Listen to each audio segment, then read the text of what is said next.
ఇలా రైతు బంధు వచ్చే పరిస్థితి కనబడతలేదు. ఏం చెప్పిండు? మొన్న మా సిద్దిపేటకు వచ్చిండు, 45 రోజుల్లో 9,000 కోట్ల రూపాయల రైతు బంధు వేస్తున్నా అన్నాడు.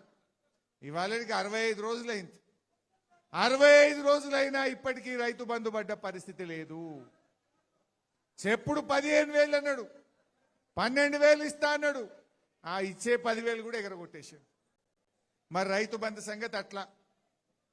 మీ అందరు గమనించిండ్రో లేదో, రైతు బీమా కూడా బంద్ అయిపోయింది. 5 నెలలే. మీ ఊర్లలో రైతులు చనిపోతే రైతు బీమా డబ్బులు పట్టలేవు. ఒకసారి చెక్ చేసుకోండి. ఎల్ఐసికి పైసలు కట్టలేరు రేవంత్ రెడ్డి. నేను అడుగుతా ఉన్నా, రైతు బీమాకు మించిన పథకం ఉంటుందా? దేశం మొత్తం మెచ్చుకున్నది.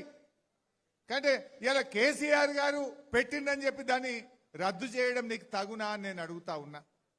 ఎల్ఐసికి డబ్బులు కట్టక 5 నెలల నుంచి ఇప్పుడు రైతు బీమా పథకం కూడా ఆగిపోయింది.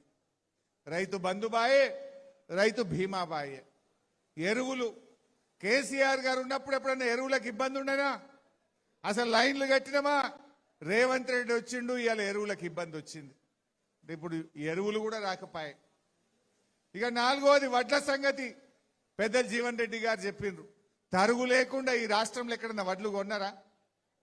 ఎక్కడ చూసినా 4 కిలోలు 5 కిలోలు తరుగు పెట్టుడే. 43 కిలోలు పెడితేనే మేము దించుకుంటామంటున్నారు. 43 కిలోలు పెడితే 5 కిలోలు పోనేవాయి. ఇంత జోకినాక వాడు 15 రోజుల దాకా దించుకోడు.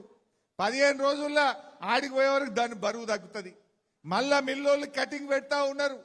అంటే ఈ రాష్ట్రంలో 1000 కోట్ల రూపాయలు ఇవాళ నష్టపోయినటువంటి పరిస్థితి. రైతులైతే పాపం 40 రోజులు 50 రోజులు వడ్లు అమ్ముకోవడానికి, మక్కలు అమ్ముకోవడానికి ఇలా పడిగాపులు కాసింది. కొన్ని చోట్ల సంచులు సెదలు పట్టినాయి. సెదలు పట్టినా కూడా వడ్లు కొనే పరిస్థితి లేకుండా పోయింది. అంటే ఏది చూడండి మీరు, రైతు బంధు పోయింది, రైతు బీమా పోయింది, వడ్లు కొనమంటే సుక్కలు చూపిండ్రు, యాసంగి పంటకు బోనస్ ఎగ్గొట్టిండ్రు, ఈ రకం ఎరువులు దొరకలేవు. ఇప్పుడే మా పెదపాపాయిపల్లి సర్పంచ్ నాకు కలిసిండు, దయాకర్ రెడ్డి అనుకుంటా, రంగరంగ కలిసిండు. అన్న కరెంటు 11 గంటలే వస్తుంది అన్నాడు. అంటే 24 గంటల కరెంటు బాయ్.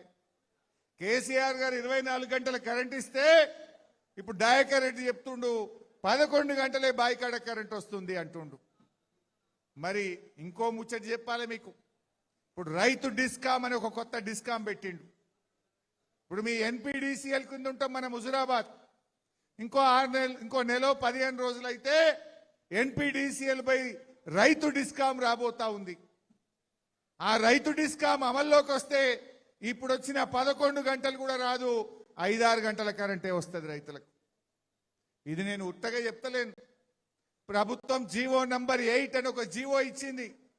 ఆ జీవోలో ఏం చెప్పిందంటే రైతు డిస్కామ్ కు రిన్యూవబుల్ ఎనర్జీ ఇస్తాము, సోలార్ పవర్ కేటాయిస్తాము అన్నాడు.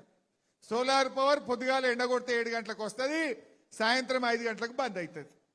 అంటే ఇక రైతుకు 24 గంటలు ఉండదు, 6-7 గంటల కరెంటుకే రాబోతా ఉంది.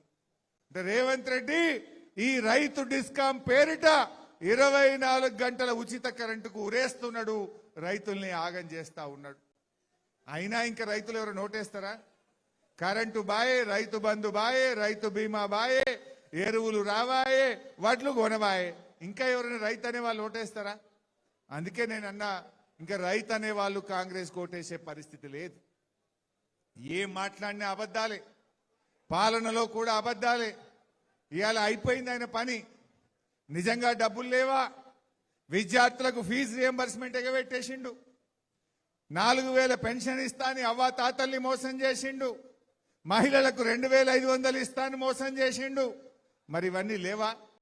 ఉన్నాయి డబ్బులు. రేవంత్ రెడ్డికి మనసు లేదు. ఏడ ఖర్చు పెడుతుండు రేవంత్ రెడ్డి? నేను నిన్ననే చెప్పిన, ఇవాళ జూబ్లీ హిల్స్ లో ఆయనకు పెద్ద ప్యాలెస్ ఉన్నది. ఆ ప్యాలెస్ జాలదట 100 కోట్ల రూపాయలతో ఇంకో క్యాంప్ ఆఫీస్ కట్టిండు.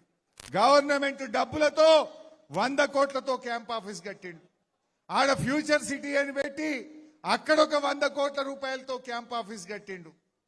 హెలికాప్టర్ ఉన్నది జాలదట, ఎయిర్ బస్ నెలకు 5 కోట్లు ఖర్చు పెట్టి ఇంకొక కొత్త హెలికాప్టర్ కొనుకొచ్చుకుంటాడట.